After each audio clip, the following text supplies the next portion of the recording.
그들이 조반 먹은 후에 예수께서 시몬 베드로에게 이르시되 요한의 아들 시몬아, 네가 이 사람들보다 나를 더 사랑하느냐? 주님, 그러하나이다. 내가 주님을 사랑하는 줄 주님께서 아시나이다. 내 어린 양을 먹이라. 하시고 또 두 번째 이르시되 요한의 아들 시몬아, 네가 나를 사랑하느냐? 주님, 그러하나이다. 내가 주님을 사랑하는 줄 주님께서 아시나이다. 내 양을 치라. 하시고 세 번째 이르시되 요한의 아들 시몬아, 네가 나를 사랑하느냐? 주께서 세 번째 내가 나를 사랑하느냐 하심으로 베드로가 근심하여 이르되 주님, 모든 것을 아시오매. 내가 주님을 사랑하는 줄 주님께서 아시나이다. 내 양을 먹이라. 할렐루야, 할렐루야. 너 어떻게 아침 안 먹고 왔어요? 나 아침 안 먹고 왔다. 아침 안 먹고 왔다. 우리 대부분 아침 안 먹고 온 것 같아. 우리 한번 앞에 뒤에 한번 인사했으면 좋겠습니다. 우리 감사함으로 승리합시다. 우리 이렇게 인사할까요? 감사함으로 승리합시다. 감사함으로 승리합시다. 우리 혹시 친구들 감사노트 나는 적고 있다. 감사노트 나는 적고 있다. 감사노트 적고 있다. 자, 우리 적고 있는 친구들이 꽤 있는 것 같아요. 자, 우리가 함께 오늘 본 말씀, 우리 친구들 잘 아는 말씀일 것 같은데 우리 한번 PPT 띄워주시겠습니까? PPT 한번 띄워주시면 감사하겠습니다. 자, 우리 친구들 오늘 제목이 뭘까? 나를 사랑하느냐, 나를 사랑하느냐. 자, 우리가 잘 보면 사랑에 대해서 이렇게 막 드라마나 때로는 뭐 음악들이나 이렇게 여러 가지를 볼 수가 있죠. 그래서 딱 사랑에 대해 고민할 때 막 드라마를 보면 옛날 드라마에 이런 게 있었어. 어디서 타는 냄새가 안 나니? 이렇게 묻는 드라마가 있었어. 그때 뭐라고 얘기했을까? 어디가 타고 있다고 했지? 내 마음이 타고 있다고 막 불타오르가 이런 드라마가 있어. 그 사랑에 대해서 막 여러 가지 막 표현들이 있는 것 같아. 오늘 그러면 대체 이 예수님께서는 이 베드로를 다시 찾아오셨는데 어떤 사랑을 말하고 있는지 우리가 같이 조금 나누고 함께 알 수 있는 시간이 되었으면 좋겠습니다. 자, 그렇다면 오늘 이 사람이 누굴까? 오늘 앞에 얘기했죠. 누굴까? 베드로 우리가 너무나 잘 알듯이 베드로는 성격이 어떻죠? 급해요. 성격이 너무 급해요. 그리고 감정에 솔직해요. 화가 나면 어떻게 해요? 그 화를 표출하는 성격이에요. 충동적이지만 때로는 이 베드로의 성격은 열정적입니다. 그런데 오늘 베드로가 어떻게 있냐면 굉장히 기죽어 있어요. 대체 어떤 말씀인가? 우리 함께 보도록 합시다. 오늘 이 유명한 사실 본문 읽었던 이 질문은 베드로를 향한 주님의 마음이 있는 그런 질문이에요. 오늘 이 질문이 던져지고 있는 대체 이 상황이 어디고 대체 왜 이런 상황이 일어났는지에 대해서 우리가 함께 보기를 원합니다. 우리 21장 1절 말씀을 보니까 우리 한번 같이 읽어보도록 할까요? 21장 1절 큰 소리로 같이 읽어보도록 하겠습니다. 시작. 제자들에게 자기를 나타내셨으니 나타내신 일은 이러하니라. 아멘. 자, 부활의 예수님께서 부활을 하고 나셔서 공식적으로 제자들에게 몇 번 나타나시냐면 몇 번 나타나시죠? 3번 나타나십니다.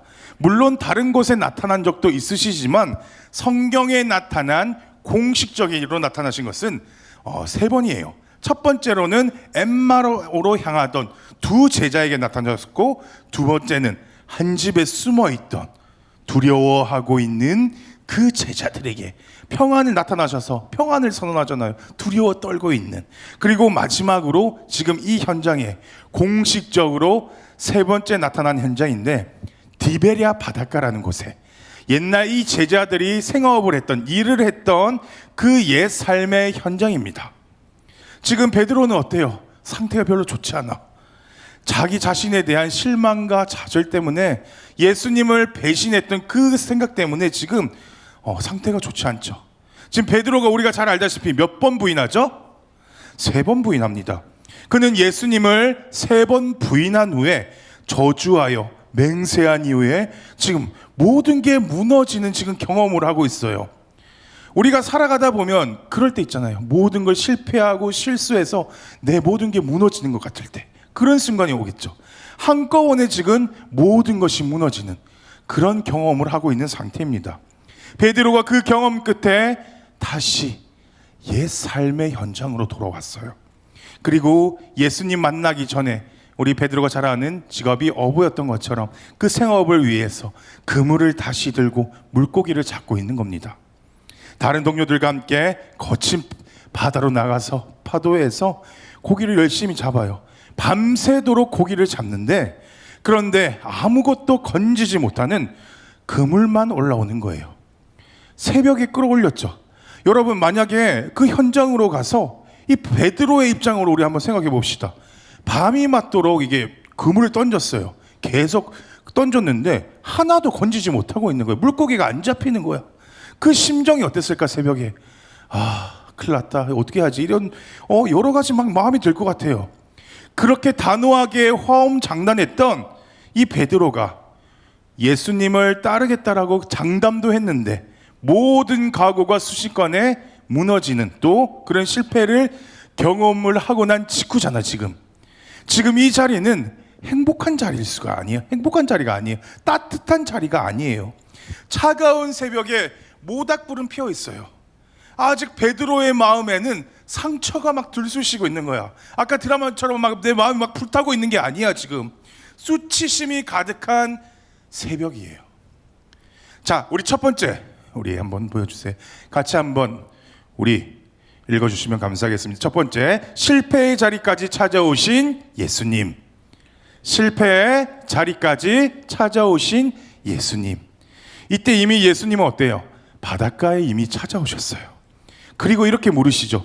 3절 4절이죠. 3절 4절 우리 같이 또 한번 읽어보도록 하겠습니다. 시작. 시몬 베드로가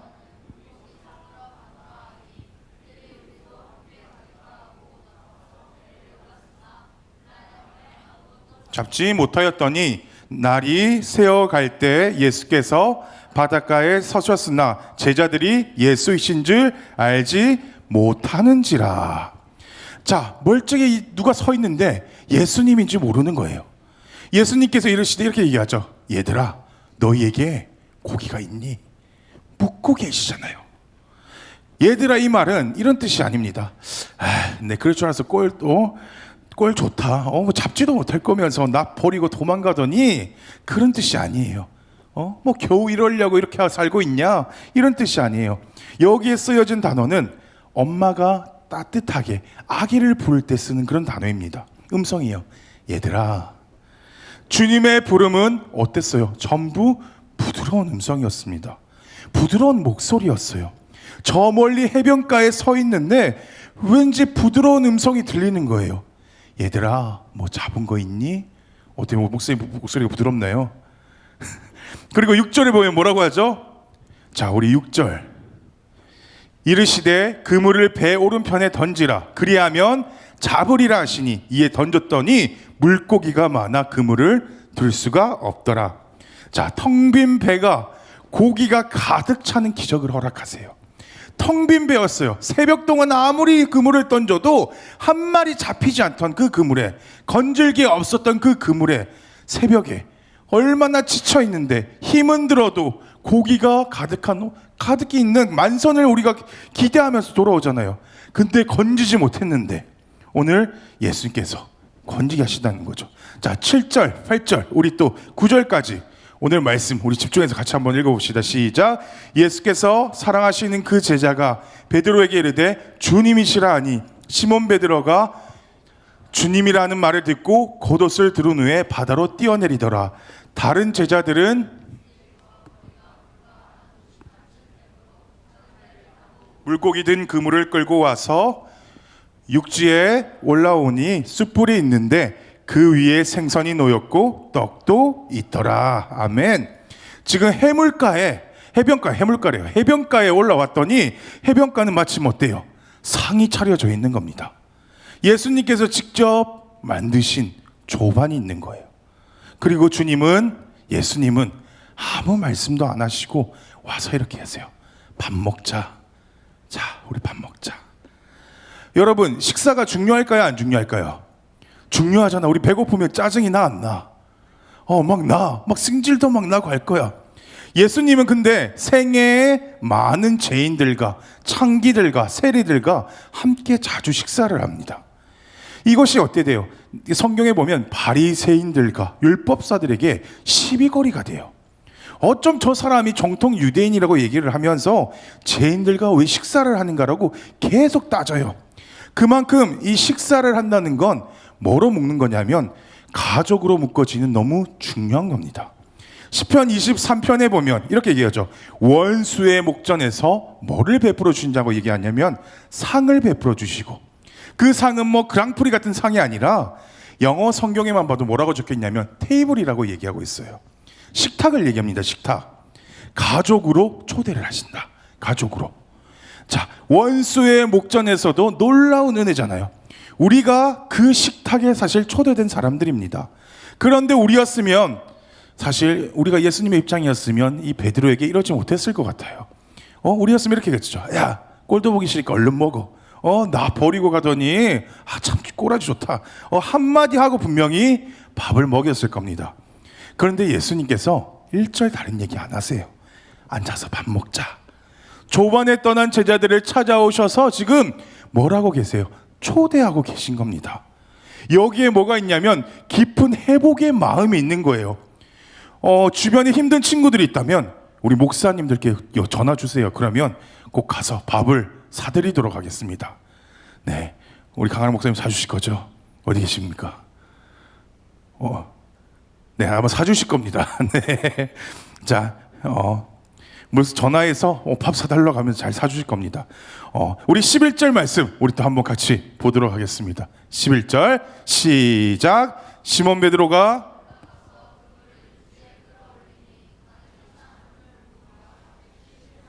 이같이 많으나 그물이 찢어지지 아니하였더라. 자, 지금 우선은 그물이 가득 찼어요. 만선이라고 얘기해요. 이 숫자는 일맥한 의미를 가지고 있습니다. 자, 이 숫자에 대해서 여러 가지 해석이 있지만 예수님 이후에 뭐 겨부들 시대부터 올라가서 뭐 여러 가지 해석이 있어요. 뭐 히브리 뭐 단어 하나하나 숫자가 뭐 매겨져 있기 때문에 그것을 뭐 조합하면 뭐 153이라는 숫자가 나온다는 해석이 있고, 이런 해석들이 부담스러운 것은 좀 뭐 끼워 맞춘 것 같은 그런 해석들이 있습니다. 우리가 보는 일반적인 해석은 153이라는 153이라는 숫자는 히브리인들의 생각 속에 바다에 사는 물고기의 어종의 종류예요. 지금 그물이 가득 찰 만큼, 배가 가득 찰 만큼 만선인데 153마리밖에 없을 수가 없죠. 그물이 찢어질 정도인데 배에 가득한 만선인데 물고기가 153마리밖에 없을 수가 없는 내용이에요. 이것은 뭘 얘기하냐면 물고기 어종을 얘기하는 겁니다. 그 당시의 사람들은 바다에 153종류의 물고기가 살고 있다라는 생각을 했다라는 겁니다. 자, 그러면 대체 무슨 내용일까요? 배 그물이 막 가득 차 있고 153에 무슨 의미가 있을까요?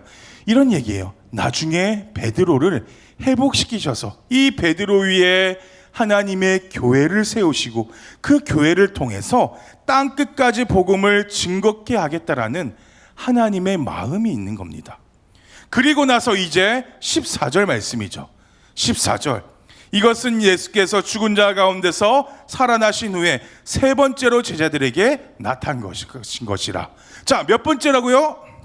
세 번째예요. 올라와 보니 지금 조반이 준비되어 있어요. 그 조반은 뭐냐면 떡과 생선이에요. 그 조반이 뜻하는 두 가지 그림이 있어요. 자, 첫 번째, 지금 이 생선이 어디에 구워지고 있을까? 자, 우리 친구들, 숯불 위에 구워지고 있어요. 바닷가에 올라오니까 동이 트기 전 새벽이에요. 거기에 온기를 녹일 수 있는 숯불이 있어요. 숯불. 베드로에게 갑자기 어떤 기억이 났을까요? 숯불하면 아마도 가야바의 뜰에서 불법 재판이 이루어지고 있는 그 이른 새벽에, 그 새벽에 어때요? 재판을 할 수 없는 시간이잖아요.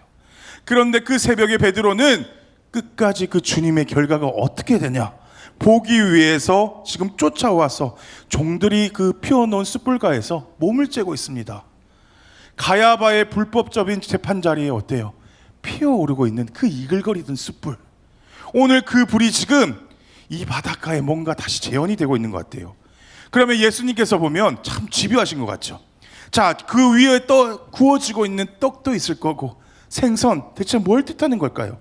마태복음 26장에 보면 마지막 그 전날 밤 사랑하는 제자들과 예수님께서 뭘 하시죠?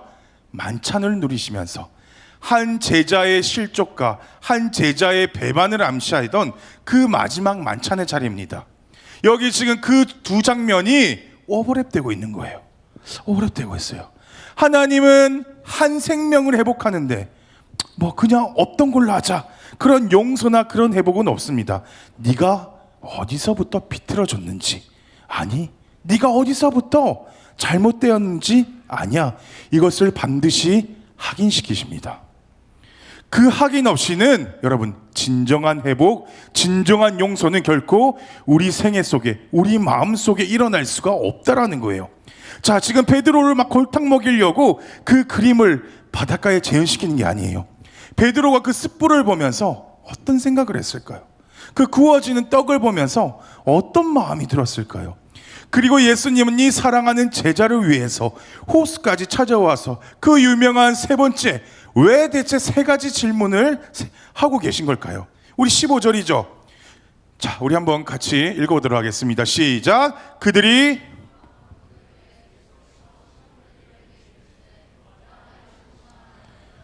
보다 나를 더 사랑하느냐 하시니 이르되 주님 그러하나이다. 내가 주님을 사랑하는 줄 주님께서 아시나이다. 이르시되 내 어린 양을 먹이라 하시고, 예수님은 부활하신 후에 디베랴 지금 바다까지 찾아오셔서 조반을 만들어 놓으셔서 그 제자를 부르시는데 호칭이 뭔가 이상해요. 베드로야 이렇게 부르지 않고 요한의 아들 시몬아. 시몬이란 이름은 뭐예요? 베드로의 옛날 이름이잖아요. 요한복음 1장에 보면 동료 하나가 베드로를 데리고 지금 예수님께 처음 소개하는 장면이 나와요. 그 요한복음 1장 42절에 보면 예수께서 보시고 이르시되 내가 요한의 아들 시몬이니, 이때 이름이 시몬이었어요. 이때 예수님께서 그 이름을 바꿔주십니다. 장차 게바라니, 게바는 번역하면 반석이라는 뜻이죠. 너는 반석이 될 거야. 그런데 그때부터 사실상 아직 반석 같지는 않아요. 반석의 이름을 바꾸어서 부르기 시작했고, 그때부터 성경의 베드로의 이름은 베드로라 바뀌어서 지금 기록되고 있습니다. 그런데 지금 이 바닷가에 예수님께서 상처와 수치심으로 지금 가득한 베드로에게 나타나셔서 요한의 아들 시몬아라고 부르시고 있다는 거예요. 대체 왜? 그 중요한 이유가 있을까요? 이유가 뭘까요? 우리 두 번째 한번 같이 또 읽어봅시다. 두 번째 시작. 사랑을 회복시키시는 예수님. 사랑을 회복시키시는 예수님. 여기에는 지금 뭐가 있냐면 깊은 회복의 마음이 있는 겁니다. 네가 지금은 수치심으로 가득하고 얼굴을 들 수 없는 자리지만 요한의 아들 시몬아, 이것은 베드로와 예수님이 처음 만났을 때 떠올린 호칭이라고 얘기했죠. 우리 다시 시작하자. 우리 다시 시작하자. 어쩌면 지금 옛 이름을 부르는, 호칭을 부르시는 그 장면은 우리에게 많은 의미를 보여주고 있는 겁니다. 누구야? 우리 다시 시작하자. 그리고 이제 이렇게 물으세요. 이르시되 요한의 아들 시몬아, 네가 이 사람들보다 나를 더 사랑하느냐? 네가 이 사람들보다 나를 더 사랑하니? 네가 더 사랑하니? 근데 이 세 번째 질문 속에 이 첫 번째 질문은 유독 다른 특징이 하나 있습니다. 비교급으로 물으셨어요. 네가 이 사람들보다 더 나를 사랑하느냐? 왜 대체 비교급으로 이렇게 묻고 계신 걸까요? 베드로의 넘어지는 현장을 기억하는 겁니다. 베드로가 뭐라고 했어요? 이 사람들 다 버릴지라도 저는 예수님 안 버립니다. 저 멀쩡하게 옆에 있는 친구들까지 다 싸잡아서 얘기했잖아요. 저 제자들은 버릴지라도, 저 사람들은 버릴지라도 나는 예수님 안 버립니다. 근데 그 말을, 문제는 가식이나 외식으로 하지는 않았습니다. 진심으로 그럴 마음이 있었고 진심으로 그랬어요. 그런데 문제는 뭐예요? 자신의 수준을 몰랐던 거죠. 사실은 이 베드로만 그런 게 아니라 옆에 있는 다른 제자들도 같은 말을 합니다. 근데 대표만, 베드로만 끌려 나와서 왜 두들겨 맞는 걸까요? 자, 26장 32절 보면, 마태복음 26장 32절 말씀을 보면 32에서 35절. 자, 제가 읽어드리도록 하겠습니다. 그러나 내가 살아난 후에 너희보다 먼저 갈릴리로 가리라. 베드로가 대답하여 이르되 모두 주를 버릴지라도 나는 결코 버리지 않겠나이다. 예수께서 이르시되 내가 진실로 내게 이르노니 오늘 밤 닭 울기 전에 내가 3번 나를 부인하리라. 베드로가 이르되 내가 주와 함께 죽을지언정 주를 부인하지 않겠나이다 하고 모든 제자도 그와 같이 말하니라. 자, 베드로만 그랬어요? 다른 제자도 그랬어요? 자, 사실 모든 제자도 그랬어요. 그런데 대표로 지금 베드로가 끌려 나온 겁니다. 그래서 지금 이 바닷가에서 부활하신 예수님께서 베드로에게 그때 그 일을 기억하게 하시는 거예요. 네가 이 사람들보다 나를 더 사랑할 수 있니? 얼마나 마음에 찔렸겠어요. 그런데 한글 성경에는 이 사랑이란 단어가 한 단어로 번역이 되어 있습니다. 헬라어 말에는 이 사랑의 단어가 각각 달라요. 네가 이 사람들보다 더 사랑하느냐? 이 질문을 원문을 보면 이렇게 되어 있어요. 아가파스메. 헬라 말에는 4가지 사랑이 있습니다. 첫 번째로는 신적인 아가페 사랑, 두 번째로는 그보다 격이 조금 낮은 필로스의 사랑, 그 다음에는 육체적인 사랑, 우리가 잘 아는 에로스, 그 다음에는 스토리게의 사랑. 이 스토리게의 사랑은 잘 등장하지 않는 사랑입니다. 예수님이 제자들에게 물었던 질문의 요지는 아가파스메, 네가 신적인 사랑으로 나를 사랑할 수 있겠느냐? 그러니 베드로가 꺼내놓은 대답이 뭐예요? 뜻밖의 대놓습니다. 필로스, 아닙니다. 그보다 더 낮은, 격이 낮은 필로스의 사랑으로 사랑할 수 있습니다. 누가 놀랐을까요? 예수님이 놀라십니다. 얘 베드로 맞나? 옛날 베드로였으면 안 저랬을 텐데 다 주를 버릴지언정 이랬던 사람이 풀이 꺾어도 한참 꺾여 있는 겁니다. 다시 한번 확인을 하세요. 16절 말씀이죠. 16절. 자, 같이 한번 또 읽어볼까요? 시작.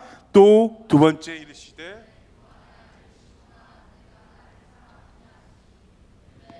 그러하나이다. 내가 주님을 사랑하는 줄 주님께서 아시나이다. 이르시되 내 양을 치라 하시고. 예수님께서 놀라시면서 다시 확인하세요. 두 번째 물으세요. 똑같이. 이번에도 여전히 베드로의 입에서 나온 대답이 뭐예요? 필로세. 그래서 주님이 드디어 오늘 본론인 3번째 질문을 하십니다. 이번에도 한글 성경에 똑같이 물은 걸로 되어 있지만 원문에는 질문이 달라요.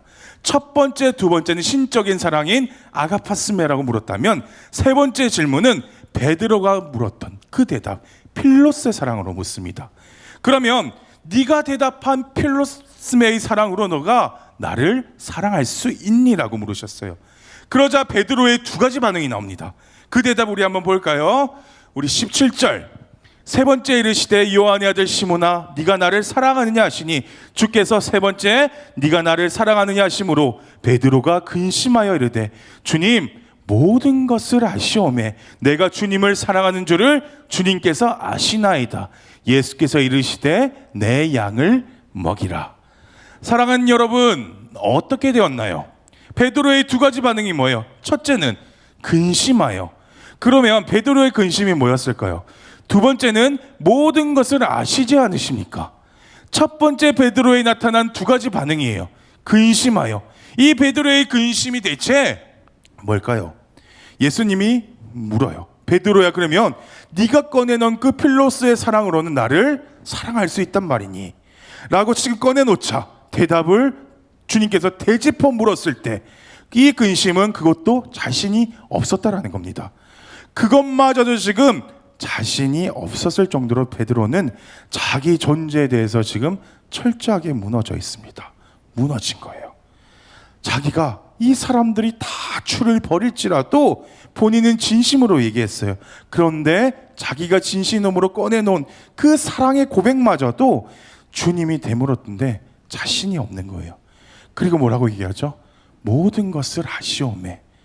내 눈물, 내 처절함, 내 연약함 주님 아시잖아요. 그런데 베드로는 끝까지 무슨 고백을 포기하잖아요. 내가 주님을 사랑하는 줄 주께서 아시지 않으십니까? 우리가 생각할 때는 어때요? 뭔가 뻔뻔한 것 같아요. 그렇게 배신해 놓고는 주님을 사랑한다라고 고백을 할 수 있을까? 보통 양심이 있는 사람이라면 예수님, 저는 틀린 것 같습니다. 저는 아닌 것 같아요. 그냥 다른 사람 찾아보세요. 제가 예수님을 3번씩이나 부인했는데 어떻게 제가 예수님을 사랑할 수 있을까요? 그런데 베드로가 뭐라고 하죠? 예수님 사랑합니다. 예수님이 아시잖아요. 더욱 놀라운 게 뭐예요? 예수님께서 이 제자에게 어린 양을 먹이라고 말씀하세요. 그렇다면 우리 3번째 같이 한번 또 읽어봅시다. 시작. 사명을 맡기시는 예수님. 자, 이게 대체 무슨 뜻일까요? 사명을 주시는 겁니다. 사명을 회복시키시고 베드로에게 맡기시는 거예요. 이 짧은 대화 속에 참 많은 여러 가지 생각들이 막 들잖아요. 베드로가 대체 무슨 생각으로 또 주님을 사랑한다라고 말했을까? 양심이 있으면 저렇게 말하면 안 되는데 예수님은 대체 왜 이런 사람한테 다시 회복시키실까? 어린 양을 먹이라는 왜 사명을 대체 주시는 걸까? 참 아이러니하고 어려워요. 예수님 앞에 사랑을 고백할 수 있었던 게 대체 무엇 때문인 걸까요? 우리가 완전해서 드리는 것이 사실 사랑의 고백이 아닙니다. 우리가 살아가다 보면 얼굴을 들 수 없는 순간이 있어요. 그런 기억들이 있습니다. 예배의 자리로 올 때면 근데 또 연약한 모습들, 또 내 부족한 모습들, 또 내 실패한 그런 모습들, 면목 없는 마음으로 오죠. 그런데 대체 이 예배의 자리에 올 수 있는 근거가 대체 뭐예요? 면목 없지만 너무 부족하지만 내 마음 한켠에 예수님을 향한 고백을 끊거나 내려놓을 수가 없잖아요. 그걸 누가 알고 계세요? 예수님이 알고 계신 겁니다. 예수님이 아시잖아요. 그럼에도 불구하고 베드로가 3번씩이나 꺼내놓았던 이 사랑의 정체는 뭐예요? 왜 예수님은 집요하게만큼 베드로를 이 골목 구석으로 밀어놓고 계신 걸까요? 도대체 무슨 베드로에게 사랑 고백이 듣고 싶으셔서 이렇게 하고 계신 걸까요? 사랑하는 여러분, 비밀이 여기에 있습니다. 신앙생활이라는 것은 철이 없고 모를 때에는 막 덫이라는 싸움을 해요. 잘못된 열정과 잘못된 헌신으로 내가 이 정도도 하나님 앞에, 그리고 잘못된 경쟁과 비교를 통해서 계속해서 자신을 덫이라는 싸움을 합니다. 사실 베드로의 전반기 생애가 그랬어요. 그런데 예수님이 베드로를 지목하시면서 남기셨던 말씀이 뭐예요? 네가 돌이킨 후에야 내 형제를 굳게 하리라. 무슨 말이에요? 네가 완전히 바닥을 쳐봐야 복음이 무엇인지 알게 되고 하나님을 진짜 사랑하게 될 거다. 그제야 네가 옳은 사람이 될 거다라는 얘기인 겁니다. 신앙이라는 것은 내 열정과 내 헌신을 뽑아내는, 나는 이 정도 할 수 있다라는 그런 신앙이 아니라, 신앙의 출발점이 뭐예요? 하나님, 나에게는 답이 없습니다. 0.1%의 가능성도 없습니다. 내 안에 예수님이 일하셔야 됩니다. 즉 베드로가 여기서 꺼내놓은 이 사랑의 고백의 정체는 예수님이 마지막까지 베드로에게 확인하고 싶었던 사랑의 정체인 겁니다. 이제는 베드로가 알고 있어요. 내 속에는 예수님을 사랑할 수 있는 조건이 없다라는 걸 알게 된 겁니다. 내 안에는 예수님을 온전히 사랑할 수 없는 근거가 없다라는 그 차원이라는 걸 알게 된 거예요. 그러면 사랑이 뭐예요? 그 예수님이 나를 얼마나 사랑했는가, 그걸 받아들이는 게 사랑의 시작이라고 얘기하는 겁니다. 이 바닥까지 지금 배신한 이 제자들을 찾아오셔서 옛 삶의 지금 그물을 다시 잡고 허탈한 새벽을 맞아든 이 제자들을 향해서 뭘 하세요? 밥을 준비하시고 조반을 준비하시고 사랑을 되짚어 가시는 그 예수님의 의도가 뭐예요? 네가 나를 사랑하는 게 아니라 내가 너를 사랑하는 거다. 너 그거 아니? 그걸 말씀하시는 거예요. 여기서 꺼내놓았던 베드로의 3번째 이 사랑 고백도 네가 사랑할 수 있는 사랑의 고백이 아니라, 이제 내가 예수님이 나를 얼마나 사랑하시는지를 알았다라는 겁니다. 여기서부터 이제 출발을 하는 거예요. 여러분, 요한 1서 4장 9절 10절 말씀 우리 한번 같이 읽어봅시다. 요한일서 4장 9절 10절, 우리 말씀이 좀 많죠? 같이 한번 읽어보도록 하겠습니다. 시작. 하나님의 사랑이 이렇게 나타난 바 되었으니 하나님이 자기의 독생자를 세상에 보내심은 저로 말미암아 우리를 살리려 하심이니라. 사랑은 여기 있으니 우리가 하나님을 사랑한 것이 아니요 오직 하나님이 우리를 사랑하사 우리 죄를 위하여 화목제로 그 아들을 보내셨음이니라. 이게 예수님의 사랑의 시작인 겁니다. 하나님이 세상을 이처럼 사랑하사 누굴 주시죠? 독생자를 주셨으니 이는 저를 믿는 자마다 영생을 얻게 하려 하심이니라. 그러나 베드로는 정말로 옛 삶이 어땠어요? 뭔가를 자기 속에 내가 예수님을 따르고 내가 헌신할 수 있을 거라고 자기 속에서 가능성을 보았습니다. 여지없이 바닥을 치고 무너진 다음에 그게 없다라는 걸 알게 된 겁니다. 그리고 오늘 이 바닷가에서 사랑의 고백이 새로워지는 거예요. 내가 예수님을 사랑할 수 없습니다. 그러나 예수님 사랑합니다. 그러면 사랑이 뭐예요? 이제는 예수님이 나를 어떻게 사랑하셨는지 이제야 알겠습니다. 바로 그 돌아섰던 베드로에게 그래서 3번 다 베드로라고 묻지 않아요. 시몬아, 시몬아, 시몬아. 그리고 이제 사도로, 제자로 다시 회복시키시는 겁니다. 그 회복시킨 제자에게 예수님께서 첫 번째 주셨던 사명이 뭐예요? 내 양을 먹이라, 내 양을 치라, 내 양을 먹이라고 하는 거예요. 생명을 살리는 일입니다. 이것이 오늘 우리 대형교회 청소년부가 하나님 앞에서 정말 구하는 응답이어야 하는 겁니다. 어때요? 그때 이스라엘 왕이 없었으므로 각기 자기 소견에 옳은 대로 행하였더라. 그러한 시대를 살아가는 우리입니다. 그러나 그래도 소망은 교회밖에 없다라는 겁니다. 정말 이 시대에 우리는 위기를 알리는 그 하나님의 그 소리를 듣고 우리 모두가 주님 앞에서 늘 올인하며 감사하며 살아가야 한다는 겁니다. 이것이 우리를 향한 하나님의 회복인 거예요. 내 양을 먹이라, 내 양을 치라, 내 양을 먹이라. 이제 말씀을 마무리하려고 합니다. 베드로에게 나를 따르라고 말씀하셨던 것은 이런 뜻이에요. 이제부터 나랑 같이 가자, 나랑 같이 걷자. 이제부터 이 일을 맡길 텐데, 이 사명을 다시 시작할 텐데 혼자 마음대로 이제 하도록 내버려 두지 않을 거야. 나와 함께 이 길을 걷자란 뜻인 겁니다. 베드로 어땠어요? 젊은 날에는 원하는 대로 원하는 곳으로 다녔어요. 그게 신앙인 줄 알았어요. 자신이 중심이었어요. 그런데 18절 19절을 보면 이렇게 얘기하죠. 내가 진실로 진실로 내게 이르노니 내가 젊어서는 스스로 띠띠우고 원하는 곳으로 다녔거니와 늙어서는 내 팔을 벌리리니 남이 내게 띠띠우고 원하지 않은 곳으로 데려가리라. 이 말씀을 하심은 베드로가 어떠한 죽음으로 하나님께 영광을 돌릴 것을 가리키심이라. 늙어서는 어떻게 된다고 하죠? 남이 너를 띠띠우고 팔을 벌리고 내가 원하지 않은 곳으로 가게 될 것이다.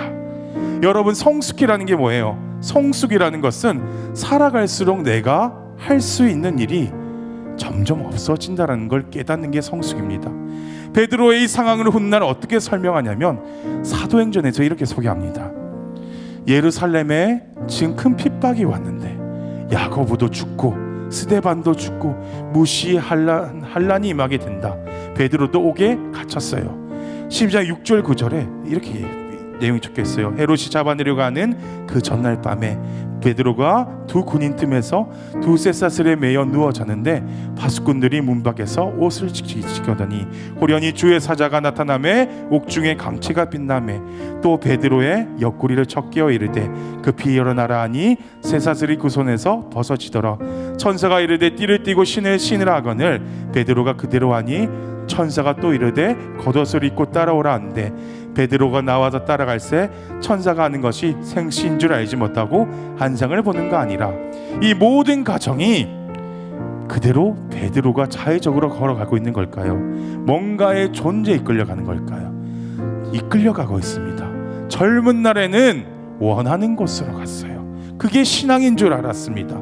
그런데 늙어서는 베드로가 스스로 띠를 띠는 게 아니라 옥중에서 밤을 지내다가 천사에 이끌리어 띠를 띠고 천사에 이끌리어 옥을 나가게 됩니다. 그리고 베드로는 그렇게 마지막에 스승이 하늘을 향하여 머리를 둔 그 십자가에 나는 감히 스승과 같이 죽을 수 없다 하여 어떻게 되죠? 거꾸로 십자가에 매달려 죽습니다. 그게 고대문서에 남아 있어요. 우리의 인생 또한 하나님께서 우리에게 주신 길들이 있습니다. 때로는 어때요? 연약해서 넘어지기도 하고 때로는 아파하기도 합니다. 주님 보시기에 여전히 부끄러운 모습들이에요. 그런데 분명한 사실은 예수님 앞에 나갈 때마다 예수님은 우리를 버리지 않으시고 여전히 사랑하신다는 사실인 겁니다. 예수님이 우리를 먼저 사랑하셨습니다. 오늘 이 주일 우리에게 허락하신 은혜를 바라보면서 다시 한 주 가운데서 우리를 찾아오신 그 예수님께 감사하면서 그렇게 살아갈 수 있는 귀한 여러분이 되기를 간절히 부탁드립니다. 우리 시간 함께 찬양했으면 좋겠습니다.